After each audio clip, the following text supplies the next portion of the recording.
इतिहासाच्या पानावर अक्षरशः हजारोनी गर्दी केली आहे, पण गर्दीत एकच नाव सूर्यासारखं पाटील, माजी न्यायमूर्ती उच्च न्यायालय, तसेच कार्यक्रमाचे अध्यक्ष मान्य श्री मधुसूदन मोहिते पाटील, चेअरमन संत गाडगे महाराज मिशन मुंबई, महाराष्ट्र रहिमतपूर नगरीचे सर्व नगर परिषद मंडळ, संस्थेच्या सर्व संस्थापकांना, रहिमतपूरचे सर्व प्रतिष्ठित नागरिक आपल्या सर्वांचे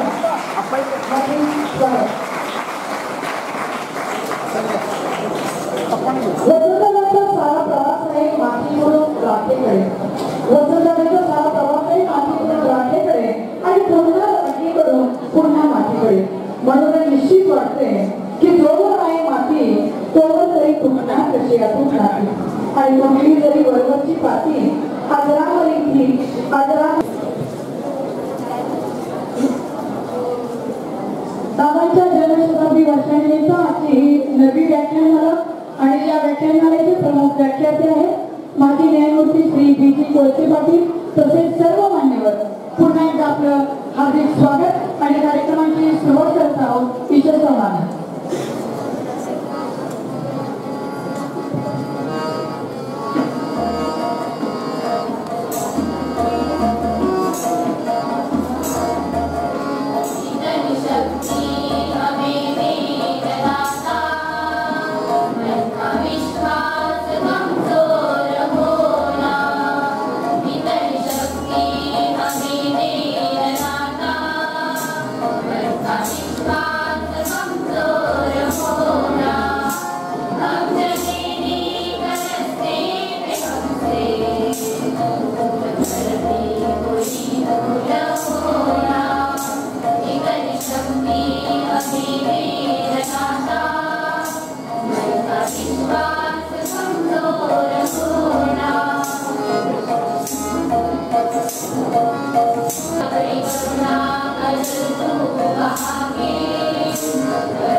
धन्यवाद.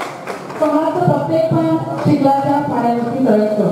चिखलामध्ये चढून न जाता ते आपले वेगळेपण बसत असतं आणि असंच वेगळेपण आमचे संस्थेचे चेअरमन आदरणीय भैयासाहेब माने यांनी जपलेलं आहे. राजकीय क्षेत्र असो, सांस्कृतिक क्षेत्र असतो किंवा सामाजिक क्षेत्र असो, त्यांनी आपले वेगळा ठसा या समाजावरती उमटवलेला आहे. मी आदरणीय भैयासाहेबांना विनंती करते की आपण या कार्यक्रमाचे प्रास्ताविक करावं.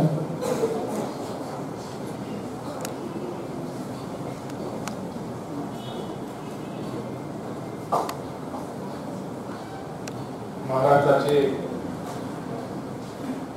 माजी मुख्यमंत्री ज्यांनी हा देश पारतंत्र्यामधून स्वतंत्र झाला पाहिजे यासाठी संघर्ष केला. मी ज्यांच्या नावाने ही संस्था सुरू आहे ते कैलासवासी स्वर्गीय वसंतदादा पाटील यांच्या जन्मशताब्दी वर्षानिमित्त संस्थेच्या माध्यमातून दर 13 तारखेला येथे महाराष्ट्राचे ख्यातनाम उठते व्याख्यानाचा कार्यक्रम या ठिकाणी आयोजित केला जातोय. आजच्या कार्यक्रमाचे प्रमुख वक्ते ज्यांनी महाराष्ट्राला यांची ओळख आहे, एखादा निर्णय झाल्यानंतर त्यावर चर्चा करण्यासाठी नेहमी टीव्हीवर सदैव उपस्थित असतात ते माजी न्यायमूर्ती सन्माननीय पी.जी. कोळसे पाटील साहेब, कार्यक्रमाचे अध्यक्ष आमचे बंधुतुल्य सहकारी सन्माननीय भूषण मोहिते पाटील, रहमतपूरचे उपनगराध्यक्ष सन्माननीय बेदीजी माने, सायरी कारखान्याचे संचालक सन्माननीय अविनाश माने तात्या, ज्यांनी स्वर्गीय नाना पाटलांच्या दाराच्यावर काम केलं ते आपल्या रहमतपूरचे सुपुत्र स्वतंत्र सेनानी सन्माननीय सोपानरावजी गोखले आप्पा, आमचे नेते मार्गदर्शक सन्माननीय प्राध्यापक पंकज भोसले सर, व्यासपीठावर विराजमान असणारे सन्माननीय संस्थेचे सचिव माने सर, या ठिकाणी उपस्थित सर्व विद्यार्थी विद्यार्थी या ठिकाणी आवर्जून पाटील साहेबांचे व्याख्यान ऐकण्यासाठी उपस्थित सर्व श्रोते पत्रकार बंधू, या ठिकाणी स्वर्गीय दादांची जन्मशताब्दी वर्ष साजरा करत असताना पाटील साहेब संस्थेने काही संकल्प केला. त्या ठिकाणी ज्यावेळेला आमची कमिटी बसल्यानंतर चर्चेचा ओघ आला आणि दादांची जन्मशताब्दी साजरी करत असताना दादांच्या नावाला साजेल असं त्या ठिकाणी जन्मशताब्दी साजरा करण्याचा संकल्प या संस्थेच्या माध्यमातून आम्ही करतोय. त्या ठिकाणी दर 13 तारखेला महाराष्ट्रातले ख्यातनाम वक्ते अनेक विषयावर दादांच्या स्मृतीला उजाळा देतात. त्याचबरोबर या संस्थेच्या सर्व शाखा आहेत, हायस्कूल्स आहेत, ती जन्मशताब्दी निमित्त त्या हायस्कूलच्या इमारतीचं बांधकाम करून त्या या ठिकाणी मुलांसाठी कशा सुसज्ज होतील यासाठी प्रयत्न करायचा त्या ठिकाणी संस्थेने निश्चित केलं. त्याचबरोबर ज्या महाराष्ट्रामध्ये पाणी आडवा पाणी जिरवा हा मंत्र दादांनी दिला, त्यासाठी आम्ही एक छोटंसं गाव निवडलं पवारवाडीसारखं की ज्या गावची लोकसंख्या 110 लोकसंख्या असणारं 910 लोकसंख्या असणारं गाव आहे. साधारण त्या गावाला 350-400 हेक्टर क्षेत्र आहे.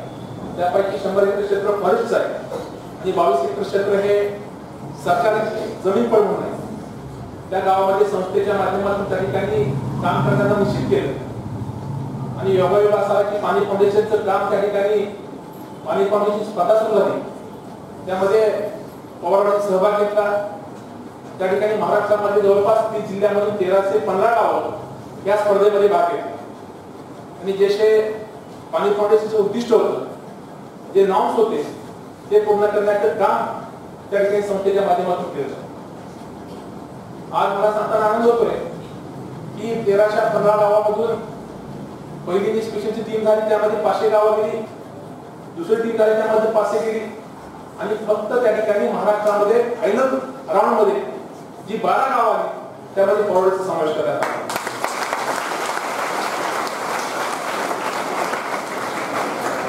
जो विचार त्या महाराष्ट्राला दादा दिला, तो विचार घेऊन आम्ही त्या ठिकाणी काम करण्याचा प्रयत्न केला. आणि त्या विचाराला यश येण्याचं काम दादांच्या आशीर्वादाच्या माध्यमातून झालं. आज विद्यार्थी मित्रांनो, 300 वर्षांपूर्वी या देशामध्ये 300 वर्ष ब्रिटिशांनी सरकार केलं आणि अनेक त्या देशाच्या भूमिपुत्रांनी हा देश स्वातंत्र्यामधलं त्या ठिकाणी स्वातंत्र्य मिळालं पाहिजे यासाठी संघर्ष केला.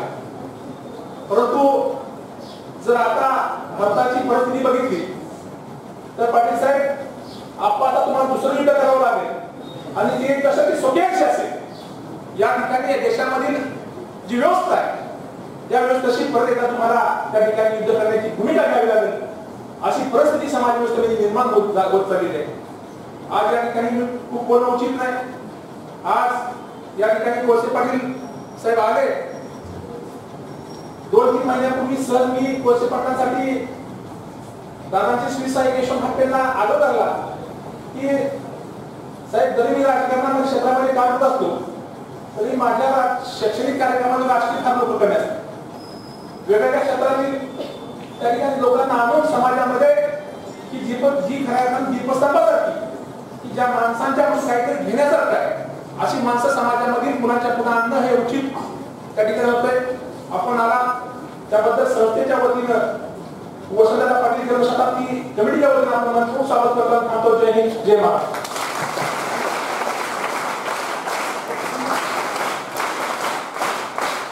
धन्यवाद सर. आपण इथे स्वागत आणि सत्कार सोहळा घेत आहोत. मी भैयासाहेबांना विनंती करते की त्यांनी आजच्या कार्यक्रमाचे प्रमुख व्याख्याते माननीय न्यायमूर्ती साहेब पी.जी. कोळसे पाटील साहेब यांचा सत्कार करावा.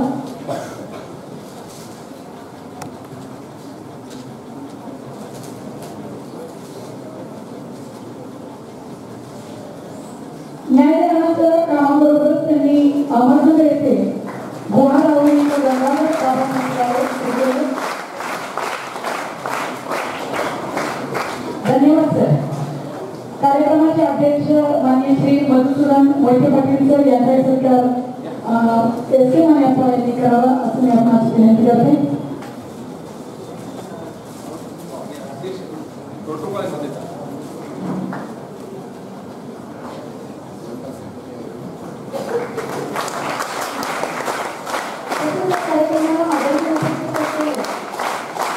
स्वातंत्र्य सेनानी सोपानराव घोरपडे पाटील यांचा सत्कार एस.के. आपण करावा अशी विनंती करते. ब्रह्मपूर नदीचे उपनगराध्यक्ष देवीदादा आहे यांचा सत्कार करावा. तसेच अविनाश मानेसाहेब आणि प्राध्यापक भानुदास भोसले हे उपस्थित राहिले. या सर्वांचं हार्दिक अभिनंदन, हार्दिक आभार.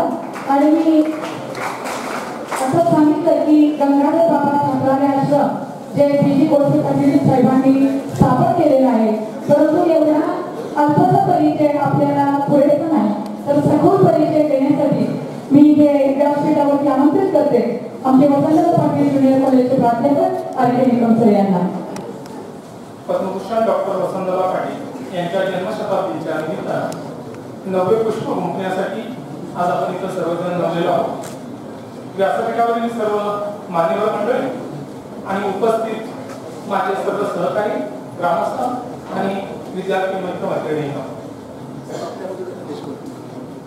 माननीय न्यायमूर्ती बी.जी. कोळसे पाटील यांचा अल्पसा परिचय करून देण्यासाठी मी आपल्या समोर उभा आहे. आजचे जे प्रमुख पाहुणे यांचा जन्म आहे 18 सप्टेंबर 1942. भारताच्या इतिहासातलं 1942 हे वर्ष अत्यंत महत्त्वाचं. चले जाओ क्विट इंडियाची घोषणा या सालात झाली आणि त्याच काळातील संघर्षाचं बीज करून घेऊन दादांचा जन्म इथं झालेला आपल्याला पाहायला मिळतो. प्राथमिक माध्यमिक शिक्षण अहमदनगरमध्ये झाल्यानंतर उच्च शिक्षणासाठी त्यांनी पुणे गाठलं. पुण्यामध्ये वकिलीची पदवी म्हणजे LLB पूर्ण केलं. त्यातही स्पेशलायझेशन करत असताना त्यांनी क्रिमिनल लॉ हा स्पेशलायझेशन निवडलं आणि वंचित घटकांना न्याय मिळवून देण्यासाठी आपली वकिली सुरू केली. वकिली सुरू केल्यानंतर त्यांनी उच्च न्यायालयाचे न्यायाधीश म्हणून काही वर्ष काम केलं. पण त्यांच्या असं लक्षात आलं की न्यायालयामध्ये येणारे जे खटले आहेत ते श्रीमंतांचे आहेत. ज्यांच्याकडे पैसा आहे, वकील देण्यासारखी व्यक्ती आहे, तेच इथं खटले घेऊन येतात. गरिबांना खऱ्या अर्थाने न्याय द्यायचा असेल तर आपण समाजामध्ये जाऊन काम केलं पाहिजे. आणि म्हणून 1980 साली आपल्या नोकरीतील पुढची किमान 18 वर्ष शिल्लक असताना त्यांनी स्वेच्छा राजीनामा दिला आणि समाज कार्यासाठी त्यांनी वाहून घेतलेलं आपल्याला पाहायला मिळतं. लोकशासन आंदोलन नावाच्या संघटनेतून उपेक्षित घटकांना न्याय मिळवून देणं हे त्यांचं काम आहे. त्यांच्या कालखंडामध्ये काही अतिशय गाजलेल्या खटल्यांमध्ये त्यांच्या भूमिका निश्चितच बहुजन समाजाच्या बाजूने असलेल्या आपल्याला पाहायला मिळतात. त्यांची जी भूमिका आहे, त्यांची जी मत आहे ती अतिशय रोखठोक असलेली आपल्याला पाहायला मिळतात. हे त्यांच्या युट्यूबवरच्या अनेक भाषणांमधून आपल्या लक्षात येतं. तिस्ता सेटलमेंट खटल्याच्या संदर्भात इलेक्ट्रिक वोटिंग मशीन जे आहे त्याच्या संदर्भात त्यांची मतं अतिशय प्रखरपणे त्यांनी मांडलेली आपल्याला पाहायला मिळतात. भारतामध्ये एक ट्रेंड पडू पाहतोय, एखाद्या मुस्लिम समाजाच्या युवकाला कुठेही अटक झाली तर तो राष्ट्रद्रोही आहे असं लगेच आपण जाहीर करतो. पण त्यांचं असं म्हणणं होतं की मालेगावमध्ये झालेले बॉम्बस्फोट असतील, नांदेडमध्ये झालेले बॉम्बस्फोट असतील, या हिंदू धर्माच्या काही संघटनांच्या लोकांनी घडवून आणलेले आम्ही त्यांना राष्ट्रद्रोही ठरवणार का, अशा अनेक मुद्द्यांवर सडेतोड मांडणी करणारे हे आजचे वक्ते असलेले आपल्याला पाहायला मिळतात. श्रीकृष्ण आयोगाच्या अंमलबजावणीसाठी आग्रह धरत आहे. मागच्या महिन्यांमध्ये झालेल्या शेतकरी संपाच्या बाबतीतही त्यांची जी भूमिका होती ती भूमिका वाखाणण्यासारखी होती. असे आज वक्ते आपल्या समोर आलेले आहेत. त्यांचा एवढा अल्पसा परिचय माझ्या दृष्टीनं पुरेसा करतो. धन्यवाद.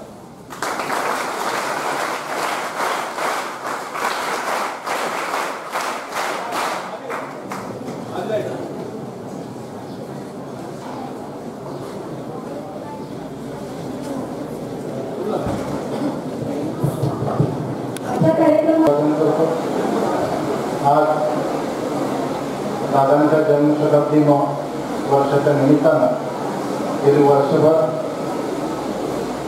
अनेक महाराष्ट्रातील सुप्रसिद्ध वक्ते त्यांचं दादांच्या जीवन कार्याबद्दलचं मनोगत आपल्या सर्वांना ऐकायला मिळालेलं आहे. त्यातीलच आजचं हे पुष्प यासाठी उपस्थित असलेले उच्च न्यायालयाचे माजी न्यायमूर्ती सन्माननीय BG कोळसे पाटील सर, संस्थेचे चेअरमन सन्माननीय योनीरावजी माने भैया, स्वातंत्र्य सैनिक सोपानरावजी घोरपडे अप्पा, या ठिकाणी उपस्थित असलेले रेहमतपूरचे माजी नगराध्यक्ष प्राध्यापक भानुदासजी भोसले सर, माजी नगराध्यक्ष अविनाशजी माने दादा, संस्थेचे सचिव SK माने सर आणि उपस्थित आपण सर्व मान्यवर, सर्व शिक्षक बंधू भगिनी आणि विद्यार्थी मित्रभाव, गेले वर्षभर हा उपक्रम या संस्थेमार्फत राबवला जात आहे.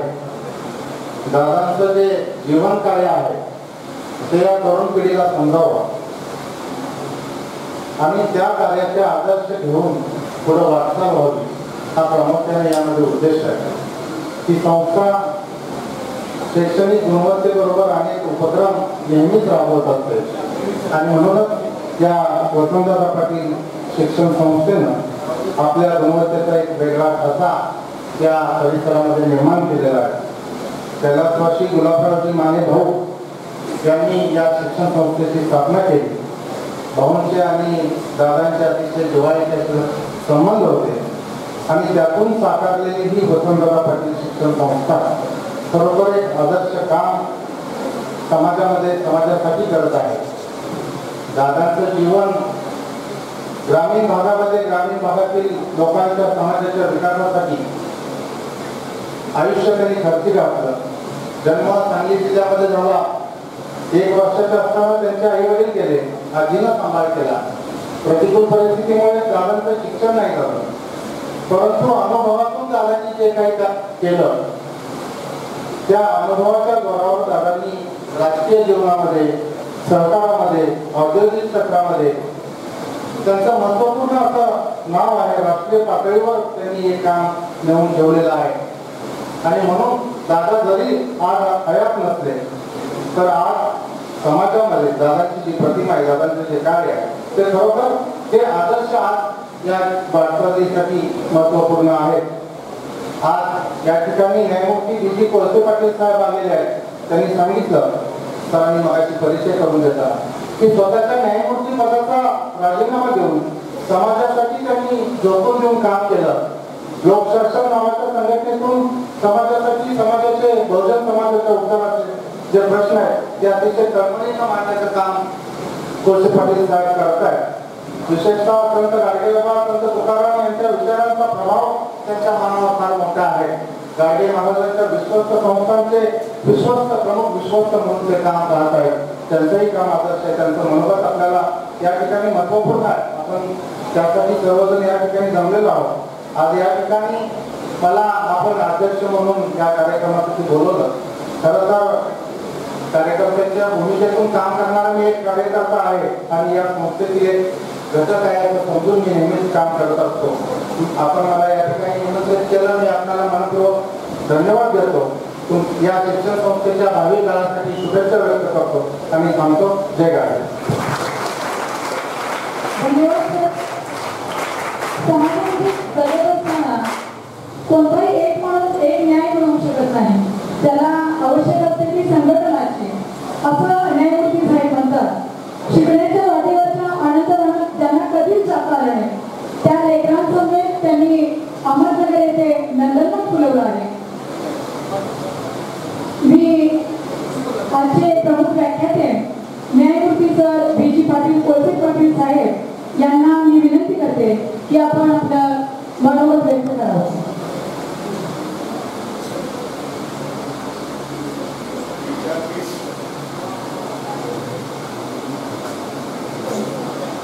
आणि माझ्या संस्थेच्या रक्ताच्या विद्यार्थीनो आणि माझ्या रहिमतपूर बांधवांनो, मी सर्वप्रथम माझ्या भाषणाच्या पूर्वी विनंती करत असतो की माझं भाषण संपेपर्यंत मानव ही एकच जात आहे आणि माणुसकी हा एकच धर्म आहे एवढं ध्येयातून माझं भाषण ऐकायचं. बाकी सगळं खोटं आहे आणि ते फक्त तुमच्या माती टाकलेलं आहे. दादांचा आणि माझा म्हणजे प्रसिद्धी नसला तरी फार जवळचा संबंध होता आणि मी जो भांडवल कुंभकर्णा चालत होतो त्याबद्दल दादांना उत्सुकता होती. आणि एक दिवस त्यांनी मला एका खोलीत घेतलं, मुख्यमंत्री 2 तास माझ्याबरोबर बसले की ते काय घडलंय मला समजून सांग. आणि तेव्हापासून त्यांचे माझं अलिखित प्रेम जमलं. त्यांनी भयंकरच माझा विश्वास ठेवला की कुठेही मंत्रालयात गेलो ते म्हणायचे काय आणलंय, काय नाही तुम्ही फक्त मम म्हणा मी बघतो. तर त्यांना माहिती होतं की मी काही खोटं काही करणार नाही. त्यामुळं दादांनी ज्या पद्धतीने माणसं सांभाळली त्यापैकी एक मी आहे. दादांना जे आता बोलले दादाकडून शिकलेले नव्हते, परंतु दादांची समजून घेण्याची ताकद एवढी मोठी होती की त्यावेळी मी बार कौन्सिलचा मेंबर होतो आणि बार कौन्सिल ऑफ इंडियाने कायद्याचा जुना कोर्स बंद केला. 3 वर्षाचा बारकाई आम्ही जे शिकलो नोकरी करून तो, आणि नवीन कोर्स सुरू केला 5 वर्षाचा 12वी नंतर. त्याला मी विरोध केला. तेव्हा दादांना म्हटलं असा कोर्स येतो त्यामुळे आपल्या खेड्यातील लोक शिकणार नाही. ते म्हणजे आमच्याकडे 3 बँकेचे ते काय करतात त्यांना कळत नाही का. आणि दादाने तो विषय घेतला. दिल्लीपर्यंत मला लॉ मिनिस्टरकडे इंडिया तिकडे घेऊन जायचे की हा कोर्स जर आला तर नवीन आमची गरिबांची मुलं शिकणार नाही. त्यासाठी सर्व सरकारी केलं आणि आज जो तो पदवीनंतरचा 3 वर्षाचा पार्ट टाइम कोर्स आहे तो माझ्यामुळे आणि वसंत दादामुळे देशभर चालू. दादांना एखादा विषय पटला तर त्याच्यात ते फार पुढे जायचे. त्याच आंदोलनात माझी आणि त्याची भगवतीची ओळख झाली. ते त्याची भगवती म्हटले की तुला जो प्रश्न कळला तो मला कसं नाही कळला. हा माझा प्रश्न आहे. शिक्षणाचा प्रश्न घेतला तो. तुम्ही त्यांना म्हटलं sir your father was chief justice of India आणि माय फादर इज ओपी. त्यामुळं आम्हाला जो प्रश्न कळला तुम्हाला कसं कळलं. ते आणखी हरवून गेले भगवती. ते म्हणले की मला तुझे घरी जायचं.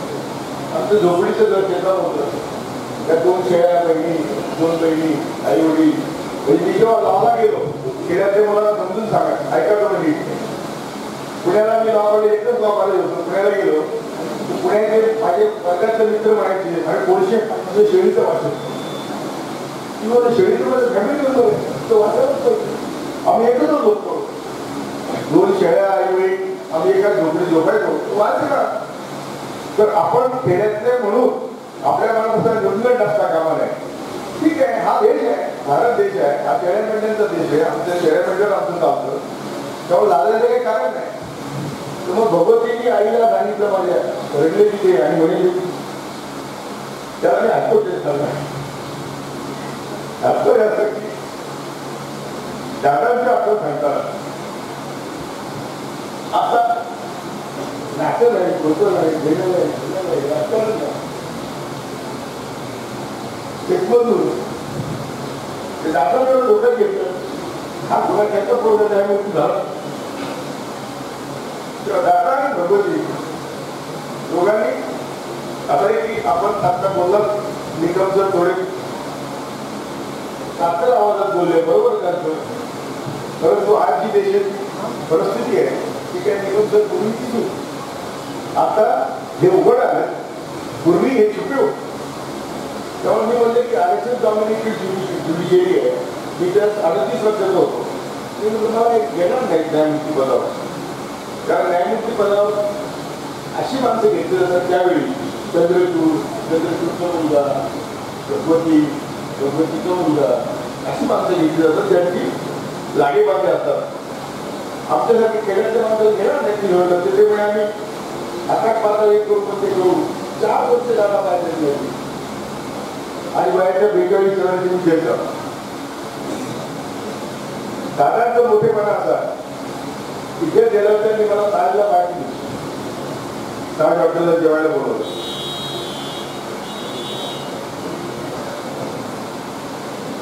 आणि सांगितलं की आता मला तुम्ही किती मोठे एवढे होत आहे. आमचं कोणीही काम सांगणार नाही. आमचं कोणाला विरोधाचं काम घायचं नाही. आणि त्याप्रमाणे आम्ही कामाला सुरुवात केली. प्रत्येक निकाल झाले त्याला खूप खुश व्हायचे. माझे सगळे निकाल गरिबांच्या बाजूने असायचे आणि ते एवढे ताकदवर निकाल असायचे की माझ्या निकालावर पार्लमेंटला कायदा करण्यात आला.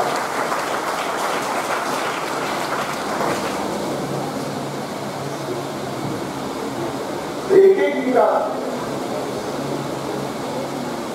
दादा एक सिक्रेट निवेदन मला मिळेल कसं काय केलं. आणि मी म्हणायचं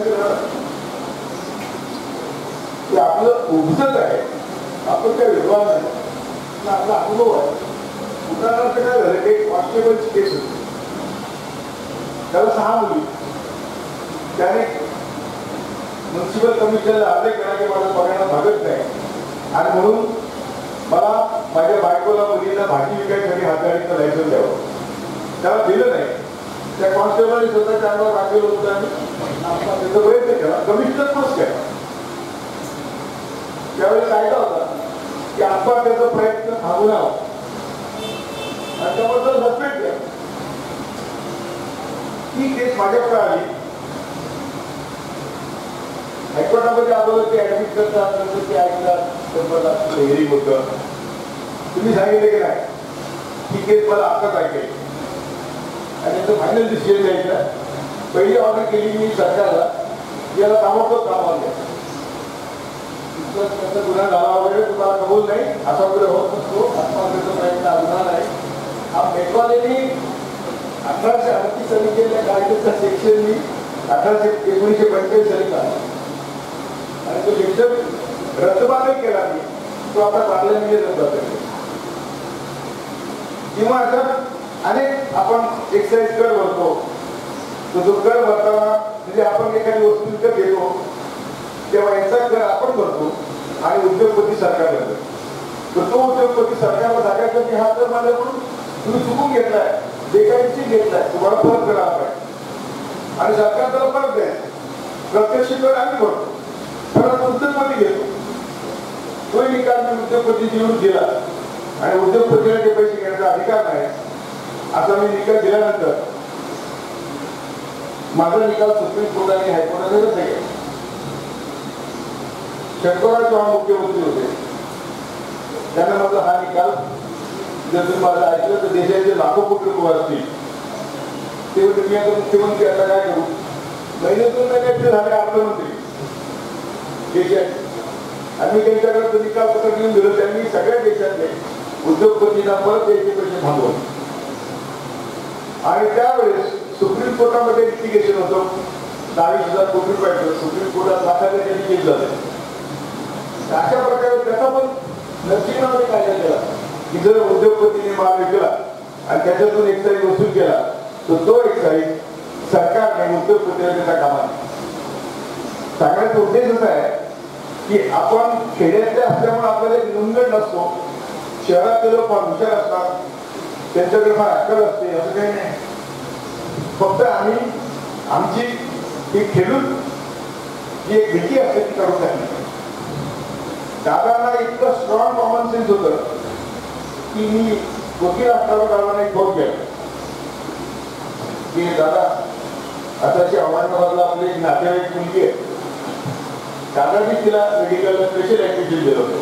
डॉक्टर सावंतचे म्हणून आपल्याकडे कृषी विद्यापीठाचे व्हाईस चान्सलर आले होते आणि त्यांची मुलगी अमेरिकेत तिथे शिकायला आली. तर त्या मुलीला इथली जी काही ब्राह्मणवादी व्यवस्था होती ती तिला घालून पाडून बोलायचं, तू वशिल्याने आलीस, MBBS तुला ऍडमिशन कसं मिळते आणि तिला हिलवायचे. तर तिने मला फोन केला की काका कसं होतंय. तर दादा म्हणजे बरं सांगितलं, मी चाललोय औरंगाबादला, मी बघतो काय करायचं. कोणी सभेतल्या लोकांनी सांगावं की दादाने काय केलं असं सांगू शकत नाही. कोणी सांगावं की दादांना मी सांगितलं की अशा ती मुलगी औरंगाबादला शिकते, तिला डीन मॅनेजमेंट त्रास देते कारण ती वशिल्याने तिथे 100 जागा होत्या त्यावेळी ते 121 जागा निर्माण करून तिला ते ठेवलं होतं. तर दादा म्हणजे मी जातो औरंगाबादला, मी बघतो काय केलं असं दादा. कुठल्या मुलींनी सांगावं, मुलांना सांगावं, रेग्युलर पुरस्कारांनी सांगावं काय केलं असं दादा. आप्पा दादाने काय केलं असते. दादा एअरपोर्टला गेले, सगळे हेड येतात मुख्यमंत्र्याला भेटायला. तर मेडिकलचं हेड पण आला होता, त्याला बोलवलं, कारण सांगितलं की माझी नातेवाईक मुलगी तिला मला भेटायला घेऊन ये.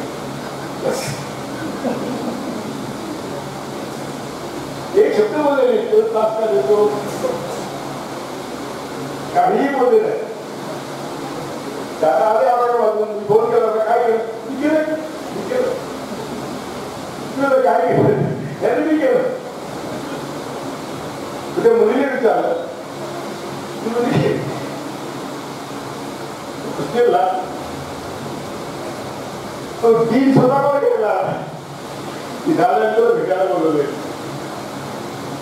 आणि त्यानंतर तिचा त्रास संपला. तर ही याला कॉमन सेन्स म्हणतात. आपल्यासारखं म्हणलं असतं जाऊन डीलला काय त्या मुलीला त्रास देतो किंवा असा स्वतः उघडा पडला असता, दादाने ऐकून मुलं बोलून स्वतःला मुलं बोलून गेले, त्या मुलीशी बोलले, तिला आधार दिला. अशी कितीतरी दादाच्या माझ्या त्याचे अनुभव आहे की दादा एकदा हायकोर्टात मला अपॉइंटमेंट मला मिळत नाही, ब्राह्मण लोक ऐकत नाही म्हणून त्यांनी हायकोर्टात एक सभा होती. सगळे गोष्टी देशी परदेशी पाहुणे दादा मुख्यमंत्री, सगळ्यांची भाषण इंग्लिशमध्ये झाली आणि त्याला चीफ जस्टिस चंद्रचूड होते. ते म्हटले की आम्ही फार लकी आहोत महाराष्ट्रात की महाराष्ट्र सरकार हायकोर्ट जजेसच्या अपॉइंटमेंटमध्ये ढवळाढवळ करत नाही, इंग्लिशमध्ये. दादा उठले, शेवटचं भाषण त्यांचं मुख्यमंत्री होऊन अशी काठी आपलं मी आता इंटरफेअर करणार आहे. म्हणजे इंग्लिश करायला सगळी भाषण इंग्लिशमध्ये झाले. तुम्ही म्हणे आमचं एक गुन्हा फरक हायकोर्ट जज करत नाही, मी आता नाही सही करणार. त्यावेळेस चीफ जस्टिसचे आणि मुख्यमंत्री सही झाले. सांगण्याचा उद्देश होता की शिक्षणाने काही अडत नाही, परंतु कान डोळे उघडे ठेवले नाही. समाजाचं आपल्याला आपण ज्याला आपण म्हणतो ऑब्झर्वेशन केलं पाहिजे. काय म्हणतात, निरीक्षण केलं पाहिजे. बाई कोण कसा वागतोय, कोण कसा बोलतोय, थोडाशी काय काळ आहे, हे सगळं जर बघितलं तर वसंतदादासारखा 7वी पास माणूस 7वी नापास असेल किंवा नाही शिकले, सगळ्या शिकलेल्या बॅरिस्टरला त्यांनी झोपवलं. त्यांच्या त्यावेळेस तीन मिनिस्टर बॅरिस्टर अमरावती, कानपुरे, आणखी पण सगळ्यांना त्यांनी झोपवलं. कोणाला त्यांनी बरे दिलं नाही. प्रामाणिकपणे समाजाचं जर काम केलं तर माणूस निश्चित मोठा होतो. तेच मी कायद्याच्या शिक्षणाचं भांडण घेतलं नसतं मला तर कोणी जज केला. पुढे जस्टिसमध्ये मी जेव्हा असे निकाल द्यायला लागलो तेव्हा मी सगळ्यांचे डोळे लावलो. त्याच्यात आमचे 2 शत्रू आहेत, ते आम्हाला कधीच कळत नाही. एक आहे ब्राह्मणवाद आणि दुसरं आहे भांडवलशाही. त्या दोघांची घट्ट मैत्री आहे. तुम्ही टीव्ही बघता का नाही, सिरियल बघता, गुलगुलीत गावाच्या बायका, मोठं फर्निचर, उंची साड्या आणि घराच्या कोपऱ्यात एक देवाचं मंदिर असतं, देवाचं ती पाया पडते. तिकडे थर्मामध्ये जाहिरात येते, सलमान थम्सअप पितो आणि आकाशात उडतो. त्यात थम्सअप म्हणजे विष आहे, पण ती उत्तपत्ती जाहिरात आणि ते देवाचं देवाला ती भटांची जाहिरात. त्या 2 जाहिराती म्हणून म्हणजे तुम्हाला फसवण्याचं काम चाललेलं असतं. कुठलाही टीव्ही जे सिरियल दाखवतो ती तुमच्या ज्ञानासाठी नाही, त्यांचा माल खपवण्यासाठी.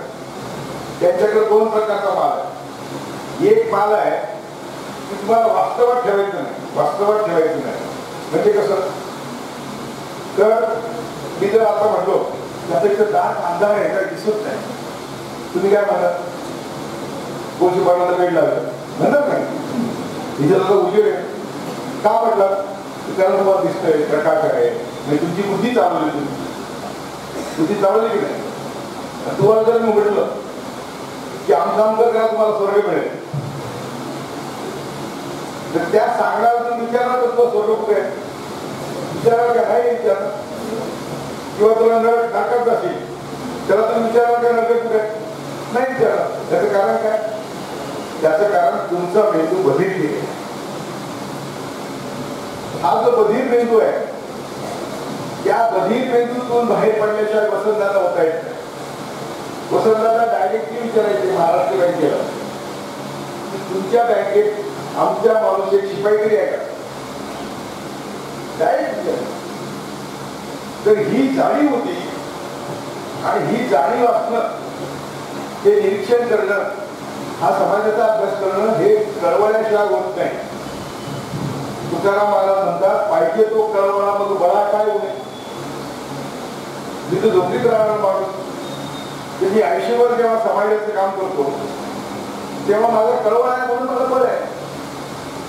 मी कोणाचाही कधी 1 पैसा घेतलेला दाखवा, आम्ही कोणाचे पैसे घेत नाही, आम्ही कोणापुढे लेचे नमत नाही. तुम्हाला काही म्हणलं तुमचं बायोडेटा पाठवा, म्हणलं विकिपीडियाने लिहिलेलं तेच वाचा. त्या विकिपीडियाने असं लिहिलंय, हा गरिबांची काम करणारा माणूस आहे, पण हा कोणाच्या पुढे वाटत नाही आणि हा कोणाची तडजोड करत नाही.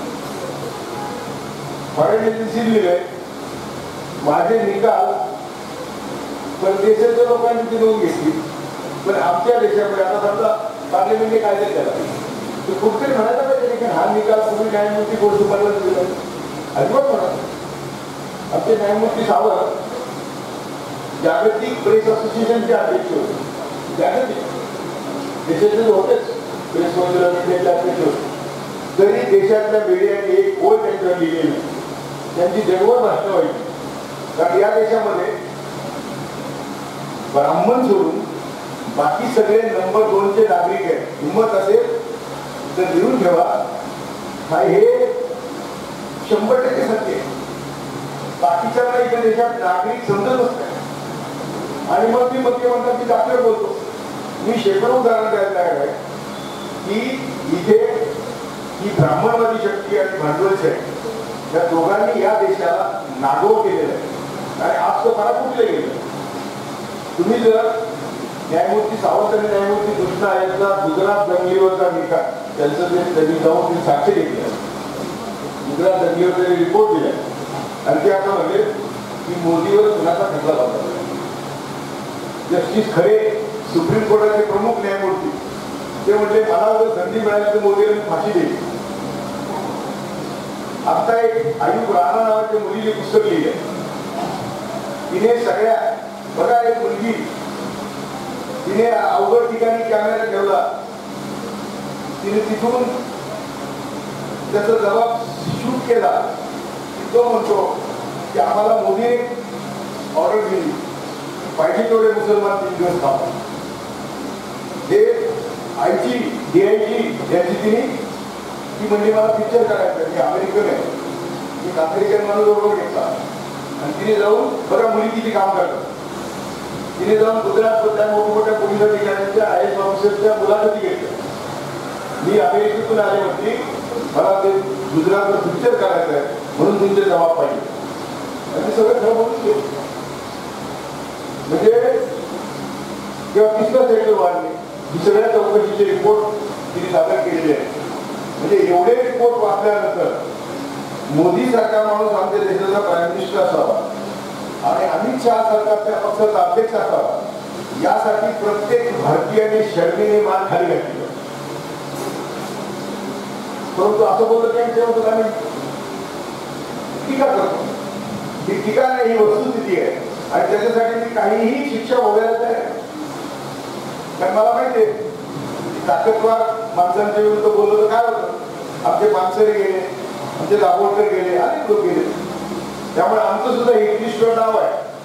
परंतु एक लक्षात ठेवा, आपण जन्मलं मरण ठरलेलं आहे का नाही. मरण ठरलेलं आहे की नाही. ठरलेलं आहे. म्हणजे हा जो काळ आहे जन्मल्यापासून मरेपर्यंत हा फक्त आयुष्यात स्वतःच्या स्वार्थासाठी खानची उडत बसायची का माणूस जन्म म्हणून काही चांगलं करून मरायचं हे आपण ठरवलं पाहिजे. मरण तर ठरलेलं आहे. समजा तुम्ही घरातच बसला अगदी फुलात हप्ताभर बसला मरणार का नाही. बाहेर आला सफाईचं काम केलं लढला मरणार का नाही. खूप चांगलं काम करून त्यामुळं मानव जन्म हा सर्वश्रेष्ठ जन्म आहे आणि फक्त माणूस स्वतंत्र विचार करण्याची माणसामध्ये ताकद आहे. आमच्या देशात जगात आमचा देश असा नालायक आहे की तो आम्हाला स्वतंत्र विचार करू देत नाही. तो आम्हाला स्वर्गात आणतो, तो आम्हाला नरकात विधी दाखवतो, तो आम्हाला 33 कोटी ऑब्जेक्ट उभे करतो. गाडगे बाबा त्यांच्या कीर्तनाला लाख लाख लोक असायचे. ते कीर्तनाची सुरुवात करायची. ते काय म्हणायचे की बाबांनो पृथ्वी पैदा झाल्यापासून तर आजपर्यंत देव कोणी बघितला नाही, देव बघायची गोष्ट नाही, देव कोणाला काही देत नाही, देव कोणाचं काही घेत नाही, देवाला नैवेद्य नको, देवाला ते सगळं समजून सांगायचे व्यवस्थित आपल्या भाषेत. त्यामुळं मी जग झाल्यावर माझी जशी सोडून बाहेर येण्याची प्रेरणा ती गाडगे बाबा आणि वसंतदादा पाटील.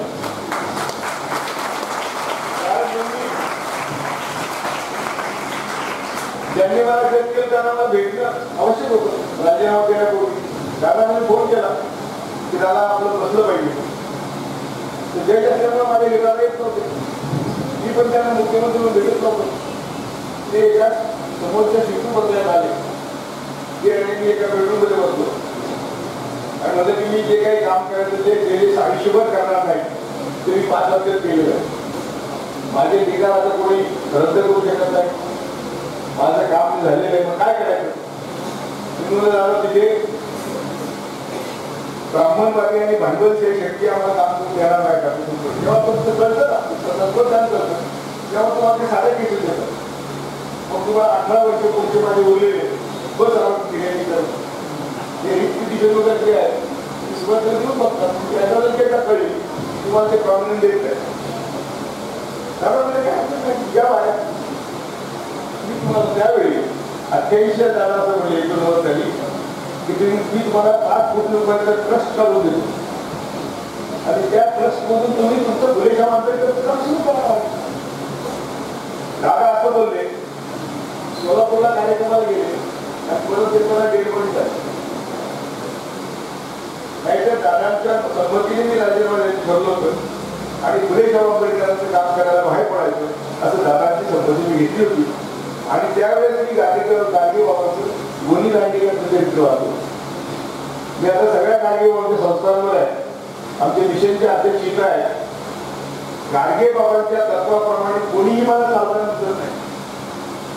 तुम्हाला वाईट चुकांची काय गाडगे बाबांवर जी माणसं होती ती सुद्धा तरी एवढी चुकांची होती की गाडगे बाबा म्हणतात त्यांची आमची घ्यायची आहे त्यांच्या मृत्यूबद्दल. म्हणजे कुठल्याही मोठ्या माणसाच्या पदरी अशी सारी हिऱ्या मुंग्यासारखी माणसं बदली पडतात आणि त्याचं काम कोण जात नाही. आज गाडगेबाबाच्या विचारांची एवढी गरज आहे तर आमचे लोक गाडगेबाबाच देव करायला निघाले.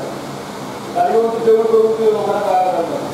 या गाडगेबाबांनी देवाच्या बाहेर स्वतः तरी तिथे देवा गेले. त्यांनी मंदिराचा परिसर स्वच्छ करायचं काम केलं.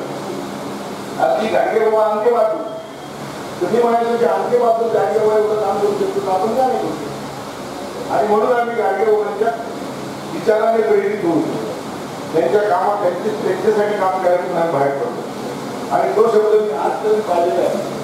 मी असं म्हणतो पत्रकार परिषद घेऊन की मी फुलेशाह आंबेडकरांचं काम करणार आणि ते गाडगेबाबाच्या पद्धतीने करणार. गाडगेबाबाची पद्धत काय पैसा कोणाचं घ्यायचं नाही पैसा कोणाला घ्यायचा. तुम्ही पैसे आणले आता मी घरात असताना चालवतो. माझ्याकडे 100 मुलं आहेत आत्महत्याग्रस्त आहेत. माझी 102 वर्षाची आई त्या आश्रमावर आहे. आता ती पडली बाथरूम मध्ये निरोप आला मी आता जाणार आहे भाषण सांगतोय. तर त्या आश्रमावर आम्ही 100 मुलं ठेवतो. KG to PG आम्ही त्यांना फोकस शिकवतो. फक्त आम्ही डॉक्टर इंजिनिअरिंग करत नाही आम्ही नोकरी करतो आणि आम्ही कोणाची ग्रँट घेत नाही. आम्ही कोणाचं बोर्ड लावलाय तर कोणी रोड डोनेशन द्यायचं नाही. कारण आमची बदनामी करायची असेल तर तो सोपा मार्ग आहे की भरपूर डोनेशन द्यायचं आणि मग कोणी पण रिसिव्ह देत नाही. तो मार्ग तिने लिहिले आम्ही तर कोणी डोनेशन द्यायचं नाही. तुम्हाला मुलांना फुटबॉल द्यायचा आहे व्हॉलीबॉल द्यायचा द्या. तुम्हाला बांधकामाला लोखंड द्यायचं सिमेंट द्यायचं वाळू द्यायची द्या आणि तिथं ते दिलेलं तुम्हीच बघायचं तिथे त्यासाठी लागलेले. तेव्हा तो असं उत्कृष्ट चाललेला आहे. 365 दिवस जेवण खूप आहे. मी सांगितलं तुम्ही पैसे नाही करू तुमचा वाढदिवस देखील झाला का तुमचं वापरचं साथ आहे तिथे घाला. सगळे लोक तिथे येतात. दररोज एक समारंभ असतो 2 समारंभ असतात सकाळी संध्याकाळी आणि 100 मुलं आमची लोक येऊन त्यांना जेवण घालून स्वतः स्वयंपाक करून सासू कुटुंबात स्वयंपाक करून जेवण बसायला पुण्य मिळते. घ्या पुण्य तुम्ही आम्हाला काम द्या पण मुलांना शिकवा. त्यामुळे आम्ही लहान मुलांना कपड्यासकट सगळं त्यांचं करतो. लोकच करतात त्यांच्यावर काय पाहिजे आम्ही सांगतो सगळ्यांना युनिफॉर्म पाठवा सगळ्यांना ड्रेस पाठवा. त्यामुळं आजही प्रामाणिकपणे काम करणाऱ्याचं काम मोठं होऊ शकतं. फक्त हिशोब मनात ठेवला आणि माझा त्यातून काय फायदा म्हटलं तर तुम्ही कधीच मोठे होत नाही. तुम्हाला खोटेपणाचा आव्हान लागतो. माझे साहेब राजकारणात आहेत. राजकारणी लोक पदोपदी किती खोटं बोलतात त्यांना अनुभव आहे. त्यामुळे 2 भूमिका करताना त्रास होतोय. त्या संस्था चालवायच्या आणि तिकडे राजकारण करायचं. माझा उद्देश असा आहे की आज देश संकटात तुम्ही सगळे संकटात आहात. तुमची गरिबी आहे, 2 वेळची जेवण नाही, तुम्हाला शिकून काय तुम्हाला भविष्य हे माहिती नाही, बरोबर नाही? तुम्ही आता शिकता का नाही? शिकताना तुम्हाला अशी खात्री आहे का मी शिकून हे होईल, मी शिकून ते होईल? तुम्ही सगळे ढगात गोळ्या मारता. शिकायचं एवढंच बाकी आहे, पण शिकून काय व्हायचं किंवा आपल्याला काय मिळणार काही माहिती. आणि मग असं ठेवलं आलं तरी की मग देव आठवतो, मग स्वर्ग आठवतो, मग नरक आठवतो. परदेशात असं शिकवत नाही. परदेशात तुझी आवड कशात आहे? अगदी माझ्या मुलीचं मी करतो, माझी 2 नंबरची मुलगी ती सेंट जर्मनीमध्ये शाळेत होती आणि ती KG मध्ये असताना तिचं टीचरने दिलं की child is interested in playing with clay, चिखलावर खेळते. तर आम्ही तिला चिखलावर खेळायला गेलो. ती सिरॅमिस्ट आहे, आता मोठी आर्टिस्ट आहे आणि तिची जी सिरॅमिकची भांडी काय वारुळ आपल्याला काय असेल ते निसर्गाचं ते जगभर जातं. तर उद्देश असा की ज्याचा ज्याच्यात इंटरेस्ट आहे तसं शिकवणं आणि ज्याची ती कला फुलवणं, त्या कलेला ताकद देणं, हे देशी परदेशी शाळांमध्ये त्याची काळजी घेतली आहे. आता आमच्या आसामध्ये मुलांना जर म्हटलं की चला तुम्हाला काकाकडे 14-15 हजार रुपयाची मेकॅनिकल स्कूलमध्ये देतो आणि मग शिका, त्यांना ऐकलं पाहिजे. आणि त्यांना ग्रॅज्युएट व्हायचं, त्यांना MA व्हायचं, त्यांना BA व्हायचं. MA BA होऊन काही होत नाही, IT इंजिनियर होऊन काही होत नाही, कारण ती सगळीकडे वेलचेल आहे आणि तुम्हाला काम मिळणार नाही अशी देशाची व्यवस्था आहे. समजा एखादा उद्योगपती आहे, त्याचा नफा 50% आहे, त्यांनी तो नफा जर 10% आणला, 20% आणला, तो रोजगार वाढेल, सगळ्यांना नोकरी मिळेल. तो ते करत नाही, कारण पुढारी सगळे भांडवलदारांचे दलाल आहेत. त्यामुळे पुढारी तुमचं शोषण करतात, भांडवलदारांची घर बांधतात, ते ब्राह्मणवादी तुमचं शोषण करतात. आणि आता आमच्याकडं जगात नाही एवढं सोनं आहे. आमच्या सगळ्या मंदिरात म्हणजे अमेरिकेत नाही, अमेरिका सर्वात श्रीमंत देश, त्यांच्याकडे देखील नाही एवढं सोनं आपल्याकडे मंदिरात आहे. ते डेड आहे. त्याचा उपयोग काय तुमच्या शिक्षणाला नाही, त्याचा उपयोग काय तुमच्या अन्नवस्त्र निवडायला नाही, त्याचा उपयोगच होत नाही. आणि मूर्ख लोक सोन्याच्या ठिकाणी पितळ नेतात, ते ठेवून देतात, सोनं घेऊन जातात. असं किती सोनं आहे आमच्याकडे? म्हणजे 25-30 हजार टन, अमेरिकेकडे 18,000 टन सोनं आहे. आमच्याकडे हिशोबाचं सोनं 22,000 टन आहे, परंतु हिशोबाच आहे दाखवलेलं. किती असेल आमच्याकडे? आमच्याकडे संपत्ती आहे, आमच्याकडे समृद्धी आहे, पण ती फक्त देशातल्या मुलभरांसाठी. हा शेतकऱ्यांचा प्रश्न आहे. आपण म्हणतो की शेतकऱ्यांना कर्जमाफी देतो आपण, ही आमची मानसिकता आहे. शेतकऱ्याला कर्जमाफी देत नाही तर सरकार शेतकऱ्याचं कर्ज फेडतं. शेतकऱ्याचा माल त्यांनी जर त्या शेतात पिकवण्यासाठी 100 रुपये खर्च केले तर कायदा असा आहे की त्याला 150 रुपये मिळाले पाहिजे. लक्षात येतं तुम्ही काय म्हणतो? तुम्ही सगळे शेतकऱ्यांची पोर आहात. शेतकऱ्यांनी शेतात 100 रुपये घातले आणि पिकाच्या हातात येतात तेव्हा त्याला 150 रुपये मिळाले पाहिजे. सगळे उद्योगपती 200 घेतात, आपण 200 म्हणतो, तर त्याला त्याचे 30 रुपये मिळतात. 100चे किती मिळतात?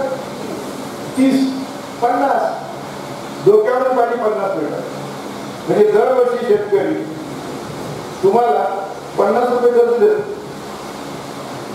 तुम्ही त्याचं 50 रुपये शोषण करता. त्यामुळे शेतकऱ्याची कर्जमाफी म्हणजे कोणावर आपण शेतकऱ्यावर उपकार करतो अशी जी समाजाची भावना आहे, सरकारची भावना आहे. आजचं सरकार भांडवलाचंच आहे, तर पूर्वीचे काही सरकार हरित नव्हते, ते निश्चित होते. मी म्हणतो असतो काँग्रेस नालायक ते BJP महान आलाय, एवढंच फरक आहे. त्यामुळं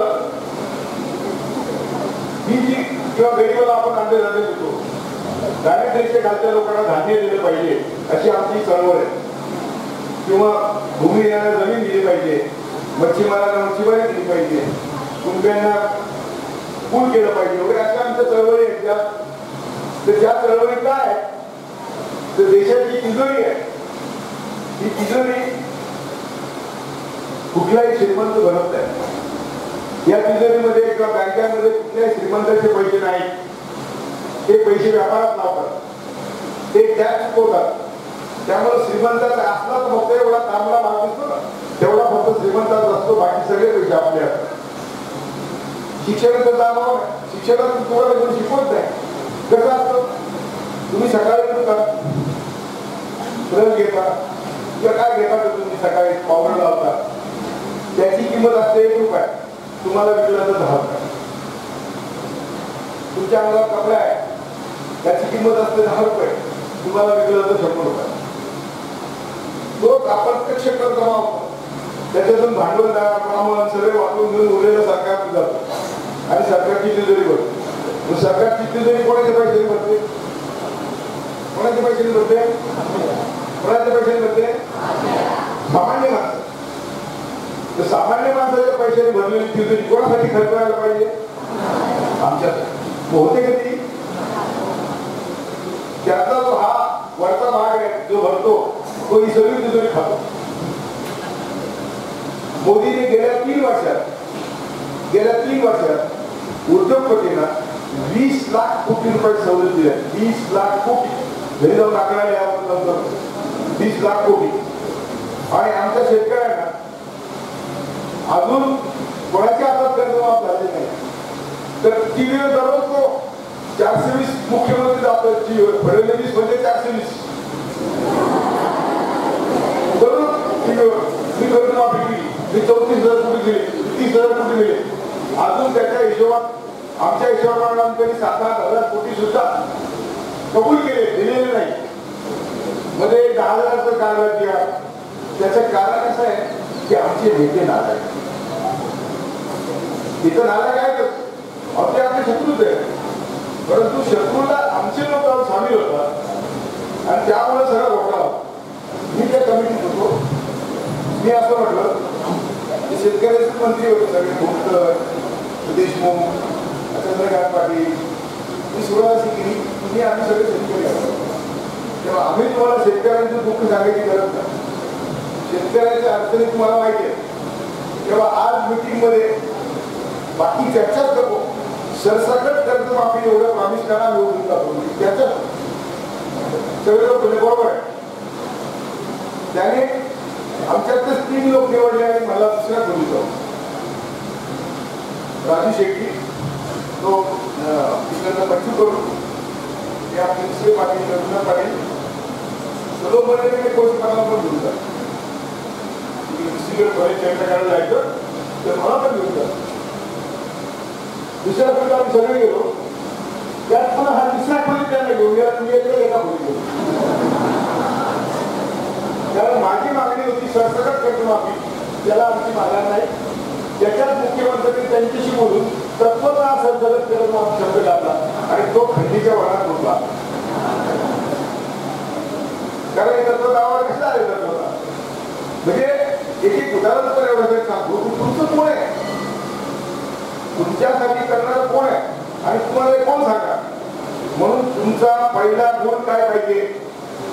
खरा विकास कशात असतो? तर खरा विकास स्वतंत्र विचाराची पिढी निर्माण करण्यात असतो.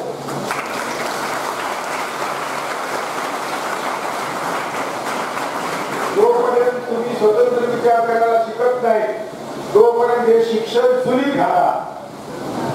काय तोपर्यंत आम्ही प्रत्येक गोष्टीची चिकित्सा केली पाहिजे. तिने म्हटलं आणणार, ती म्हणता आणणार नाही का तुम्हाला दिसते. मी म्हटलं आता काय कळत नाही. जे दिसते ते बघायला पाहिजे. जे दिसत नाही म्हणजे तुम्हाला आभासात ठेवलं जातं. आभास काल्पनिक जगात ठेवलं. ही पूजा कशी तर स्वर्ग मिळेल मेल्यावर. अरे मेल्यावर तर काय करायला, आज काय करायचं? मेल्यावर स्वर्ग आला. ज्ञानेश्वर महाराज म्हणतात की दिवा भिजला तर प्रकाश होता. तर ज्ञानेश्वर शाळेत हे आत्ताचे भडकूचे सांग. तुकाराम महाराज स्वतः म्हणतात की आहे ऐसा देव वधवावी वाणी. देव आहे असं म्हणावं, पण म्हणा आपण ठासून ठरवलं पाहिजे की देव नाही. देव आहे तो माझ्या कर्तृत्वात आहे. देव आहे तो माझ्या मानवतेच्या सेवेत आहे. देव आहे तो गोरगरिबांच्या सेवेत आहे. म्हणून गाडगे बाबांनी कशाला देव म्हणायचं तर गरीबाला अन्न, भुकेलेला अन्न, तहानेलेला पाणी, लग्न अर्ज करून मदत, असे 10 तरी मी कार्यक्रम केला. जागेवरचा कार्यक्रम राबवला तरी काही राहत नाही. राबवलं ते काय करतात बरोबर, हे शेतकी व्यक्ती काय करतात, आपल्यातले ठळक पुढारी निवडतात. उदाहरणार्थ शरद पवार हा देशातला सर्वात मोठा ब्राह्मण आहे. 78 झाली. पुढे तुम्ही कुठल्याही पक्षाच्या जमीन मागास सुरुवात केली, धर्म, जात, पंथ, पक्ष, भाजप काही तुम्ही विचार करायचा नाही. ही जी माणसं ती वस्तू दिली आहे की 78 साली जनसंख्या बरोबर सरकार करणारा देशात पहिला राजा आमचा चालता राजा. जनसंघाला मान्यता नव्हती, ती मान्यता शरद पवारने दिली. पुढे ती मान्यता जयप्रकाश नारायणने दिली. आपल्याला काय वाटतं, जयप्रकाश नारायण व्यवस्था मोठी होती, परंतु जयप्रकाश नारायणने या संघाच्या लोकांना देशाच्या राजकारणात मुख्य प्रवाह आला. त्यांनी काय केलं, त्यांच्याकडे 3 मंत्रिपदे होती. एक होतं IMD म्हणजे टीव्ही, रेडिओ, प्रसिद्धी माध्यम होतं ते आडवाणीकडून. परदेश खातं होतं ते नागपूरकडून, आणि शिक्षणाचं खातं होतं ते मुरली मनोहर जोशीकडून. मुरली मनोहर जोशींनी शाळेत शुभांकरोती सुरू केली. म्हणतात का शुभंकरोती तुमच्याकडे बसायला शुभंकरोती म्हणतात, खाना का मास्तरला.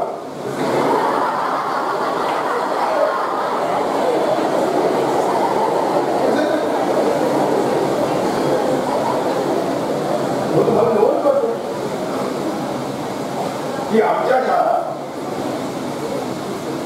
पुढे वाजपेयीने त्या इस्रायलला, आता मोदी गेला ना, त्या इस्रायलची मोसाद नावाची संघटना आहे, अतिशय भयानक संघटना आहे. ती जी बॉम्ब तयार करते, ती सगळ्या जगाला, ते सगळं जे काही जगात वाईट असतं ते इस्रायलमध्ये तयार होतं. त्या इस्रायलच्या संघटनेशी या संघाच्या लोकांनी शिक्षणाला स्वयंसेवक पाठवलं. अगदी प्रमोद महाजनचा BA तो विनय मित्रा म्हणून, तो मैत्राचा मित्रा, तो तिथं ट्रेनिंग घेऊन आला. म्हणजे जी जगाची खतरनाक संघटना, त्याच्यावर सरकारच्या लोकांचे संबंध जोडून दिले वाजपेयी.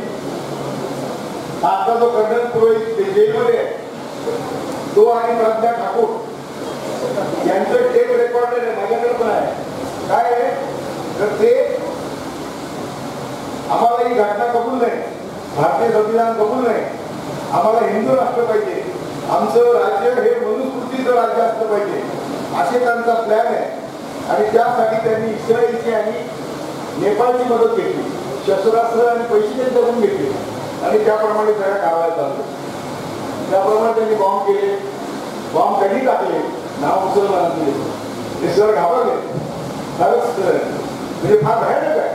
18 बॉम्बस्फोट केले संघाने, किती केले, आणि सगळे आरोपी ब्राह्मण आहेत. ते काय करतात, तुमच्या खात्यावर बंदूक ठेवून तुम्ही बाबरी मस्जिद पाला, तुम्ही रथयात्रा काढा, सगळे बहुजन समाजाला कामाला लावतात. पण इथं त्यांनी स्वतः केलं, कारण त्यांना हिंदू राष्ट्राची सर्वात मोठी संकल्पना आहे, ती स्वतःसाठी त्यांनी केली, स्वतः म्हणून धोक्यात घातला ती.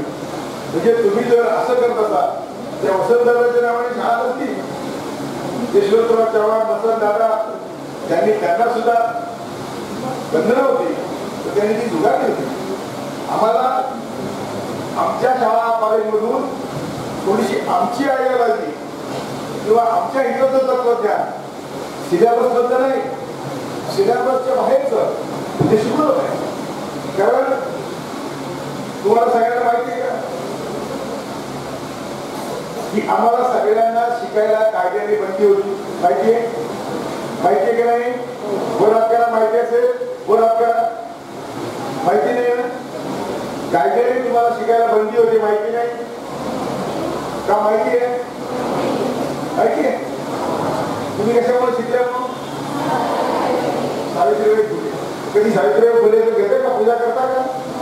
नाही, सरस्वतीची करता आहे ना, डोळ्याने लावलं पाहिजे तुम्हाला.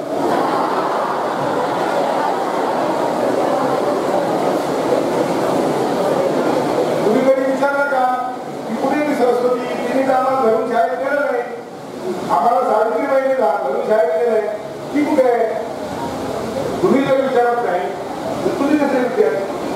विद्यार्थ्याला दररोज नवीन नवीन प्रश्न पडला पाहिजे. विद्यार्थ्यांनी दररोज नवीन नवीन प्रश्न विचारले पाहिजे. तुम्हाला सावित्रीबाई फुले अर्धवट शिकवली आणि तुम्हाला सरस्वती जास्त शिकवली असं आहे.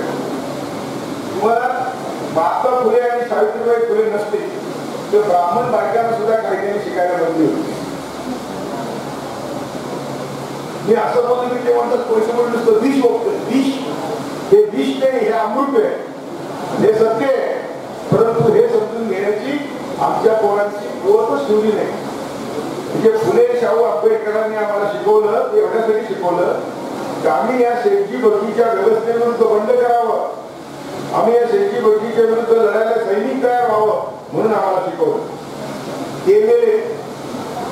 आणि छत्रपती शिवाजीचं राज्य हे बुद्ध विचार एक आठव्या शतकात संपला. बुद्धाचा विचार 8व्या शतकापर्यंत देश बुद्धमय होता. 8 ते 16 800 वर्षानंतर तोपर्यंत मनुस्मृती आली. तिला धक्का देणारा छत्रपती शिवाजी हा पहिला राजा आहे. त्याने मनुस्मृतीला धक्का दिला आणि बरोबर मावळे खालच्या जातीचे लोक सगळ्यांना पदं दिली आणि सगळ्या महत्वाच्या पदाला मुसलमानांना बसवले. छत्रपती शिवाजीच्या इतिहासात तोफखान्याचा प्रमुख मुसलमान, आरमाराचा प्रमुख मुसलमान. तुम्हाला सांगतो तो दाढीवाला सांगतात का नाही आता तो आपला शत्रू आहे. अरे तो शत्रू नाही, आपला शत्रू फक्त चीन आहे. पाकिस्तान आपला शत्रूच नाही. परंतु पाकिस्तान आणि भारत हे आपले नरसिंहराव हे झाला तरी चालेल, तुम्ही तेवढं चालेल थांबायचं का चालायचंय. नरसिंहराव आणि दुसऱ्यांची 5 प्राईम मिनिस्टर माझ्या घरी आले. VP सिंग, चंद्रशेखर, नरसिंहराव, देवेगौडा, उत्तरकुमार गुजरात. कारण मी कोणाला काही मागत नाही. दादा पण आमच्या घरी यायचे, बाळासाहेब ठाकरे पण यायचे. बाळासाहेब ठाकरे तर खूप माझ्या जवळचे मित्र होते. ते काय म्हणायचे म्हणजे का तुम्ही मुसलमान शिवाय. बाळासाहेब ठाकरे म्हणते अरे काय मला हिंदूंना शिवाय देऊन सत्ता मिळाली तर मी हिंदूंना शिवाय देईन, मला सत्ता पाहिजे. त्या बाळासाहेब ठाकरेचं मुसलमानाविरुद्ध काही वागलं होतं का नाही, त्याला सत्ता पाहिजे. नरसिंहराव म्हटले काहीतरी प्रश्न घेऊन आले माझ्याकडे. म्हणजे आता आपण मॅडमचं ठरवू काहीतरी आपण सांगत नाही. तुम्ही म्हटलं त्यापेक्षा मी काश्मीरचा प्रश्न सोडवतो, मला काश्मीरचा प्रश्न तर मी सोडवतो. नरसिंहराव म्हणले न्यायमूर्तीला मराठी चांगले येत होतं. न्यायमूर्ती राजकारणात प्रश्न सोडवायचे नसतात, त्यातली त्यात हिंदू मुस्लिम भांडण कायम ठेवायचं आहे, काश्मीरचा प्रश्न कायम ठेवायचा आहे, पाकिस्तान भारत लढाई कायम ठेवायची. कारण त्या दोन्ही राज्याच्या देशाच्या नेत्यांची ही लाईफ लाईन आहे. म्हणजे त्याच्याशिवाय आम्ही जगू शकत नाही. दोन्ही देशाच्या नेत्यांना काय पाहिजे, काय पाहिजे, तुमचं अन्न वस्त्र निवारा आरोग्य हे शिक्षण त्यांना नाही द्यायचं. त्यांना तुम्ही मुसलमान अरे पाकिस्तान आहे, पाकिस्तान आहे, अरे काश्मीर मध्ये मुसलमान वाईट हे तुम्हाला शिकवायचं. आणि मूळ तुमचे प्रश्न आहेत अन्न वस्त्र निवारा आरोग्य आणि शिक्षण, त्या प्रश्नाकडे तुम्हाला घेऊन द्यायचं आहे. म्हणून ते म्हटलं ना की नवीन लढाई आपण सुरू केली पाहिजे. म्हणजे दुसऱ्याच्या गावात शिवाजी, आता आपण 98 वर्ष आहे, आम्ही नवीन लढाई सुरू केली पाहिजे असं कोणी म्हणत नाही. तुम्ही नवीन लढाई सुरू केली पाहिजे, आपण आशीर्वाद देतील. परंतु नवीन लढाई काय करायची हे माहिती नाही, हेच माहिती नाही की आमचे मूळ प्रश्न आहेत, आमचे शेतकऱ्यांचे प्रश्न आहेत. आमच्या शेतीमालाला भाव मिळाला आणि तो पण उद्योगपती घेतात तेवढा नफा मिळाला पाहिजे. तेवढा जर नफा मिळाला तर कुठल्या शेतकरी कर्जबाजारी होणार नाही. आणि आम्हाला सगळ्यांना KG to PG मोफत शिक्षण दिलं पाहिजे. सरकारकडे भरपूर पैसे आहेत, KG to PG मोफत शिक्षण दिलं, शेतीमालाला भाव दिला तर आमचं सगळं कल्याण. परंतु कुठलाही नेता हे मागत नाही. तो काय म्हणतो कर्जमाफी करा, ती पण अशी तत्वता म्हणजे तुम्हाला जगू पण द्यायचं आणि मरू पण द्यायचं. तेव्हा फुले शाहू आंबेडकरचा जो हेतू होता तुम्हाला शिकवण्याचा की त्यातून तुम्ही बंडखोर तयार व्हावे, ब्राह्मणवादी भांडवलशाही व्यवस्थेविरुद्ध लढाई करावी, ही तर तुम्ही केलीच नाही. परंतु तुम्ही काय शिकायचं त्याचं सिलेबस आमच्या शत्रूंनी ठरवलं. ज्यांनी तुम्हाला शिकू दिलं नाही त्यांनीच तुम्ही काय शिकायचे ठरवलं आणि त्यांनी असं म्हटलं की पूर्वी आमच्याकडे आरामी गुलाम होते, आता आम्हाला शिकलेले गुलाम मिळाले. शिकलेले गुलाम त्यांना मिळाले कारण तुम्ही शिवणपूर्ण म्हणताय, तुम्ही आणखी काय काय म्हणताय आणि तुमचं कधीही कल्याण होणार नाही, हातपाय फोडून मरणार तरी देव कधी येणार नाही. काय मी देव मानतो तो कोणता देव मानतो?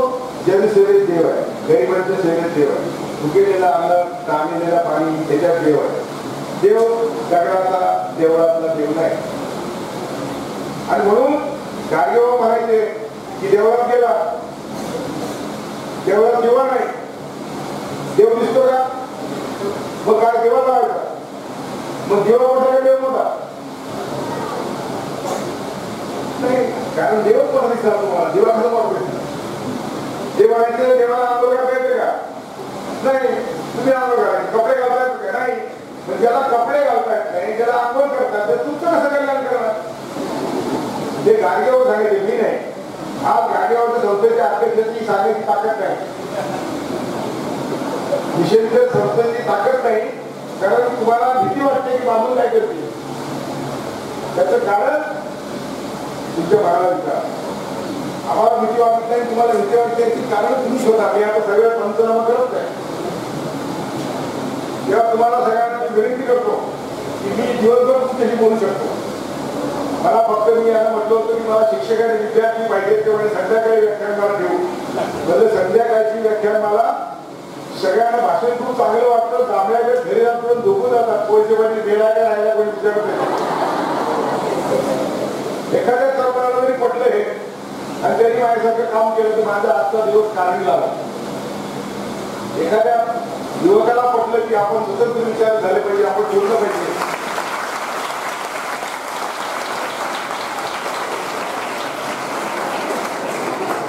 मी भाषण बंद करण्यासाठी वाजवलं.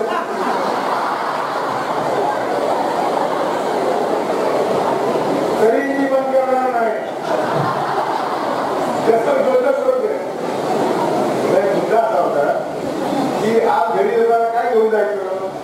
आज घरी जाताना घेऊन जायचं विकास म्हणजे स्वतंत्र विचाराचे आपली बुद्धी निर्माण करणं, त्याला विकास करायचा. मोठं विमानतळ आहे काय सिलीत घालायचं? बुलेट ट्रेन आहे, आपले लोक कशी नाही काय सिलीत घालायचं? कसं काय करतो? मोठा विमानतळ, बुलेट ट्रेन, मोठे रस्ते हा आपला विकास नाही. आपला विकास स्वतंत्र विचार. बापाने सांगितलं ते पण तपासून बघायचं.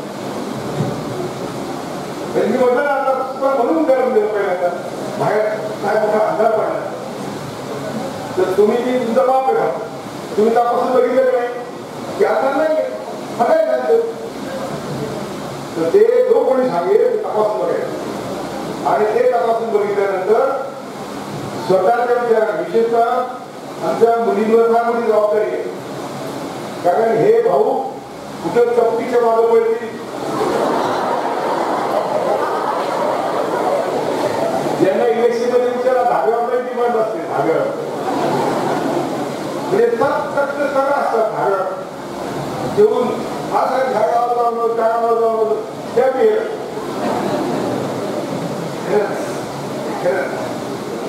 म्हणून तुम्ही स्वतंत्र विचाराची पिढी घडवा. कोण काय म्हणतो त्याचा विचार करू नका, घरात येऊन ठेवा. लोक काय म्हणतात, लोक काय म्हणतात या भीतीने या देशातल्या 90% लोकांच्या जीवनाची बरबादी आहे. लोकांचं काय म्हणतात? लोक काय म्हणतात? तुझं मन काय म्हणतं ते बघ. मला तर सगळंच नाव ठेवलं. ते न्यायमूर्ती कोण सोडलं, चीफ जस्टिस ऑफ इंडिया झाला असता, जसं काय मला स्वर्गच मिळालं. मी तुमच्यात खुश आहे ज्याच्यामध्ये आपल्याला समाधान मिळतं. ज्या कामात ते काम करण्यात आयुष्य घालवणं त्याला यशस्वी आयुष्य म्हणतात. तेव्हा आता मी तुमचं काही जास्त अंतर घेत नाही. अगदी माझी न्यायमूर्ती म्हणून केलेला अन्याय विश्वास झाला.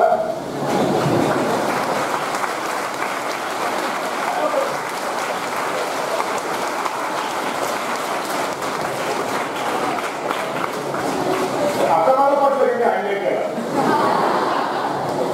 जय भारत.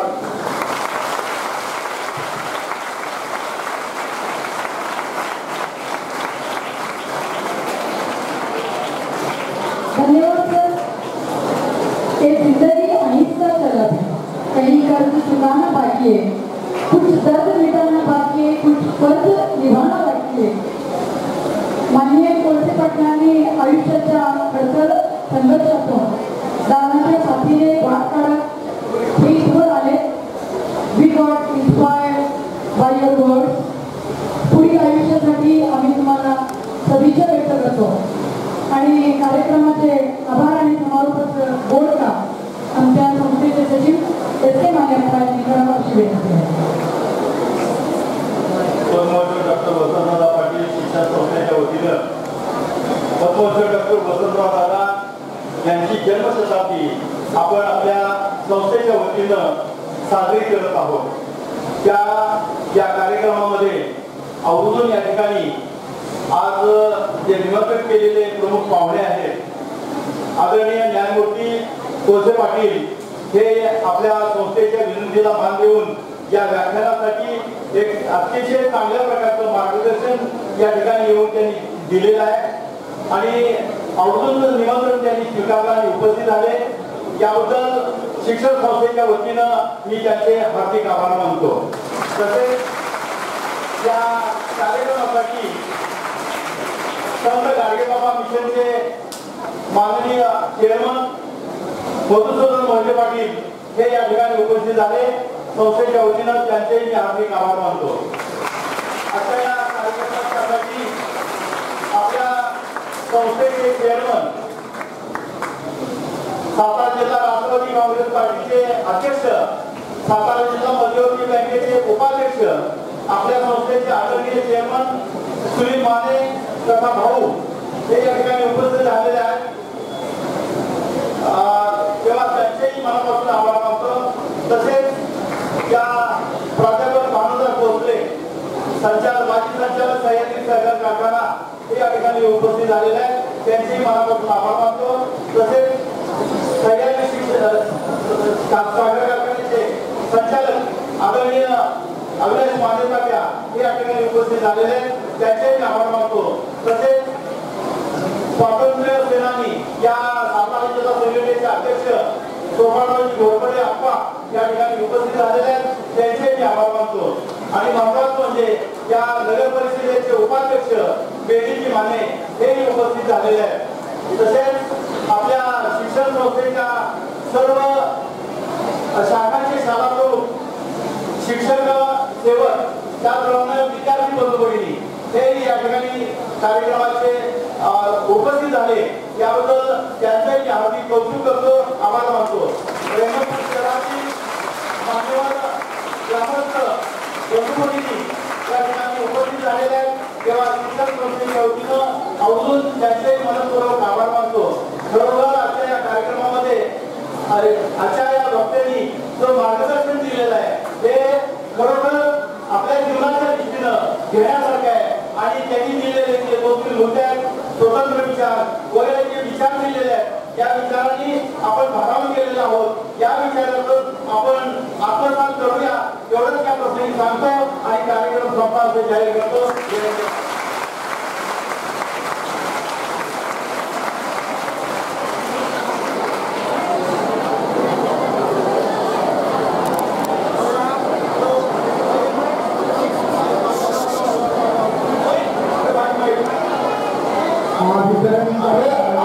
आरक्षण वगैरे सगळे मुद्दे होते. तुम्ही स्वतःच्या पायावर उभे राहा. सरकारने सगळ्या नवीन जागा बाहेर बंद केल्या. सगळे कारखाने आता रोबो काम करतात, माणसं नाही. सगळीकडे कॉम्प्युटर काम करतोय, माणसं नाही. त्यामुळं तुमच्या मूर्ती एक खोटं घालत आम्हाला आरक्षणाचा मोर्चा करा, आमचा मोर्चा करा, सगळं खोटं आहे, लक्षात ठेवा. विद्यार्थी चांगलं झाले.